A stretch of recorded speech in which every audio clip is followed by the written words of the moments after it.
नमस्कार दोस्तों, D fine art एक विशिष्ट कला सिद्धांत की आज की क्लास में आप सभी का स्वागत है।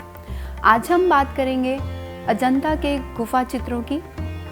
अजंता कला का एक बहुत ही बड़ा खजाना है। इसकी गुफाएं रॉक कट आर्किटेक्चर का बहुत ही सुंदर उदाहरण है, जिस पे रिलीफ स्कल्पचर और बहुत ही सुंदर अद्भुत चित्रण किया गया है। वास्तव में भारतीय कला का स्वर्णिम युग अजंता के भित्ति चित्रों और फ्रेस्को से ही स्टार्ट होता है। अगर हम कलाविदों की बात करें तो उनके अनुसार उस समय में अजंता के अतिरिक्त विश्व के किसी भी स्थान में इतने सुंदर चित्र नहीं बने जितने अजंता में बने हैं। इसीलिए अजंता के चित्रों को, अजंता की गुफाओं को, अजंता के उस काल को भारतीय कला का गोल्डन पीरियड या स्वर्णिम युग कहा गया है। यह युग देश में धार्मिक परिवर्तन का समय था। जन सामान्य उस समय में प्रचलित धार्मिक जातीय प्रथा से तंग आ चुका था और एक नए धर्मनिरपेक्ष धर्म की चाह में था। ऐसे समय में महावीर जैन और भगवान बुद्ध ने आम जनता के हृदय में नई चेतना व प्रकाश की प्रस्थापना की। भगवान महावीर स्वामी ने जैन धर्म चलाया और उनके जो फॉलोवर्स थे, उनके जो अनुयायी थे, वो जैन कहलाए। और वहीं भगवान बुद्ध ने बौद्ध धर्म की स्थापना की और उनके फॉलोवर्स जो थे वो बौद्ध कहलाए।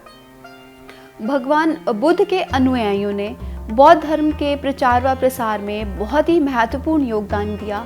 उन्होंने इसके लिए बहुत सी विहार, बहुत सारी गुफाएं, बहुत से स्तूप बनवाए, जिनमें से सम्राट अशोक का नाम जो है वो बहुत ही महत्वपूर्ण है, क्योंकि कलिंग के युद्ध के बाद जब उन्होंने बौद्ध धर्म को अपनाया और बौद्ध धर्म के प्रचार प्रसार के लिए उन्होंने पूरे भारतवर्ष के अंदर बहुत सारी जो हैं विहार बनवाए, बहुत सारी धर्मशालाएं बनवाई, बहुत सारे स्तूप और बहुत सारे स्तंभों का निर्माण करवाया, जो कि भारतीय कला में एक बहुत ही महत्वपूर्ण योगदान रहा। इन गुफाओं में महात्मा बुद्ध के जीवन से आधारित ही चित्र और मूर्तियों का निर्माण कराया गया है। अजंता में कुल 30 गुफाएं हैं, जिसमें 30वीं गुफा जो है वो सबसे छोटी है और अभी इनकम्प्लीट है। उसके अंदर भी भगवान बुद्ध के जीवन से संबंधित घटनाओं का ही चित्रण किया गया है। अजंता की जो गुफाएं हैं ये 2 प्रकार की हैं। पहली चैत्य और दूसरी विहार। चैत्य गुफाएं वो गुफाएं होती हैं जिनका प्रयोग पूजा स्थल के रूप में या उपासना के लिए किया जाता था, और धर्म से रिलेटेड जो भी डिस्कशंस होते थे वो चैत्य गुफाओं के अंदर ही किए जाते थे।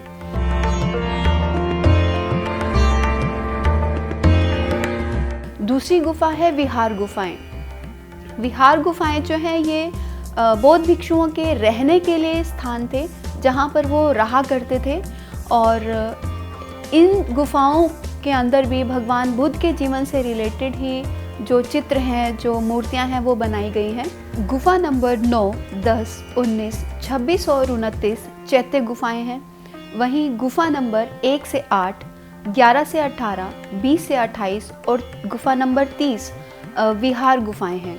इन सभी गुफाओं के अंदर महात्मा बुद्ध के वर्तमान जीवन और उनके पूर्व जन्मों के से संबंधित घटनाओं को चित्रित किया गया है। लेकिन समय के साथ साथ ये गुफाएं, ये चित्र जो हैं, ये कला का जो अद्भुत चित्रण था और मूर्ति कलाएं थी, ये सभी कहीं विलुप्त हो गई। सैकड़ों वर्षों तक ये स्थान जंगली जानवरों, पक्षियों, चमगादड़ों का निवास स्थान बने रहे। फिर 1817 में कुछ ब्रिटिश सैनिक जब शिकार के लिए गए तो उन्होंने इन गुफाओं को देखा। इसके बाद 1824 में सर जेम्स ई अलेक्जेंडर ने इन गुफाओं की यात्रा की और इसमें बने सुंदर चित्रों को उन्होंने रॉयल एशियाटिक सोसाइटी को बताया, ताकि इनकी सुरक्षा के इंतज़ाम किए जा सके।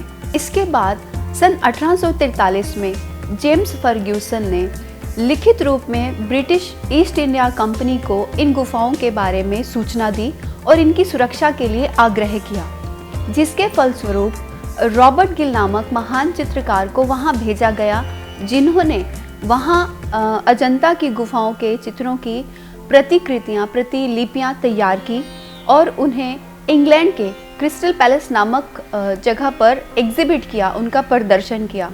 परंतु 1866 में उस जगह पर आग लगने के कारण ये सभी प्रतिकृतियां नष्ट हो गई। इसके बाद 1870 से 1881 तक बॉम्बे आर्ट स्कूल के प्रिंसिपल मिस्टर ग्रिफिथ्स ने भी अपने स्टूडेंट्स के साथ मिलकर अजंता के चित्रों की प्रतिकृतियां तैयार करवाई।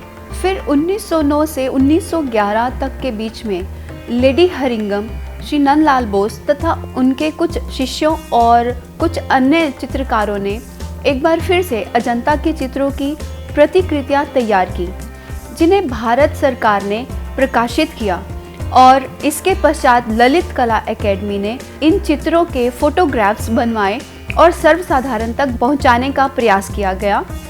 इसके पश्चात 1908 में अजंता गुफाओं के लिए एक क्यूरेटर की नियुक्ति की गई, जिसके फलस्वरूप वहां की सुरक्षा का पूर्ण रूपेण प्रबंध हो गया।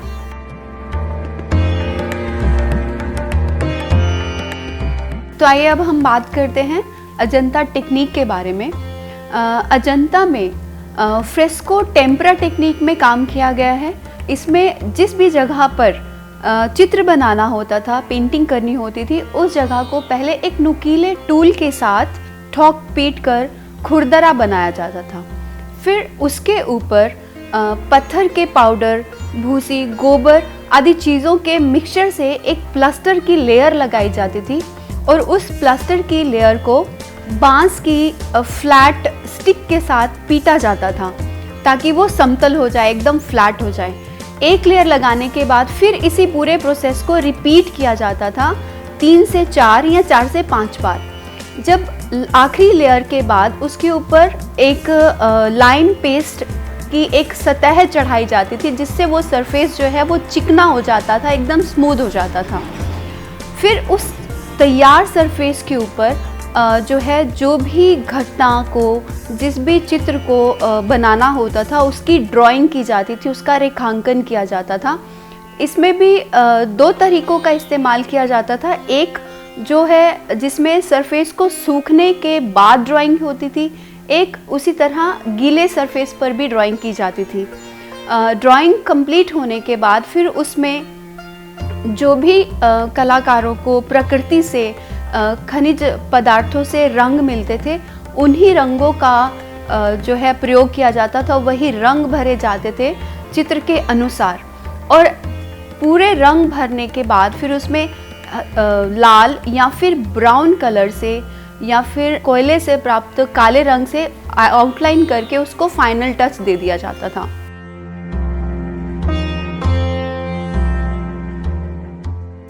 जहाँ तक रंगों का प्रश्न है, अजंता के चित्रकारों के पास प्रकृति से प्राप्त या खनिज पदार्थों से प्राप्त रंग ही थे, जो गिने चुने ही रंग थे। ये सभी रंग जो है ये मिट्टी के रंग थे। जैसे उन्हें लाल रंग जो है वो गेरू, जिसे हम रुडल भी कहते हैं, से प्राप्त करते थे। पीला रंग पेवड़ी या संख्या से, नीला रंग नील से, हरा रंग जो है टेरावर्ट नामक एक पत्थर से वो बनाते थे। सफ़ेद रंग चूने या फिर जिसे हम लाइमस्टोन कहते हैं, से प्राप्त किया जाता था। और काले रंग को प्राप्त करने के लिए वो लोग एक सरसों के तेल के दिया जलाकर उससे जो काजल होता है उससे वो काले रंग का निर्माण करते थे। इस तरह से वो रंगों को बनाया करते थे।